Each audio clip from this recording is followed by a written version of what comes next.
Good morning guys. ഇന്നത്തെ നമ്മുടെ ഒരു വീഡിയോ കുഞ്ഞൊരു ട്രാവൽ ബ്ലോഗാണ്. നമ്മൾ 2 ദിവസം മൂന്നാർ ഒരു ചെറിയൊരു ട്രിപ്പിലായിരുന്നു. അപ്പോൾ അതിൻ്റെ കുഞ്ഞു കുഞ്ഞു ക്ലിപ്സാണിത്. ഈ മാസം 21-നായിരുന്നു നമ്മൾ ട്രിപ്പ് പോയിട്ടുണ്ടായിരുന്നത്.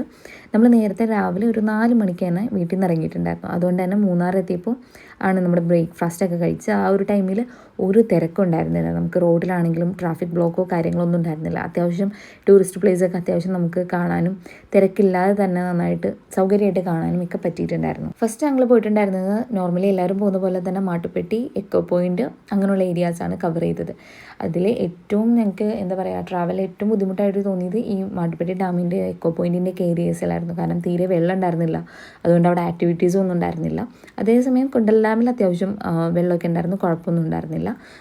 മാട്ടുപ്പെട്ടി ഡാം ഭയങ്കര ഡ്രൈ ആയിട്ടായിരുന്നു കിടന്നത്, ഒട്ടും വെള്ളമില്ലാതെ. അതുകൊണ്ട് തന്നെ എക്കോ പോയിൻ്റ് ഒന്നും അത്ര ഒരു ആക്റ്റീവായിട്ടുള്ള ഏരിയാസായിട്ട് തോന്നിയില്ല. നമ്മുടെ ഇത്തവണത്തെ ഫൈനൽ ഡെസ്റ്റിനേഷൻ വരുന്നത് വട്ടവടയാണ്. സോ നമ്മളിതെല്ലാം വേഗം വേഗം കവർ ചെയ്തിട്ട് നേരെ വട്ടവടയ്ക്കാണ് പോയത്. അവിടെ എത്തിയിട്ടുള്ള വീഡിയോസ് ഞാൻ ഷോർട്സ് ആയിട്ട് പോസ്റ്റ് ചെയ്യുന്നുണ്ട്. Please watch it. Thank you.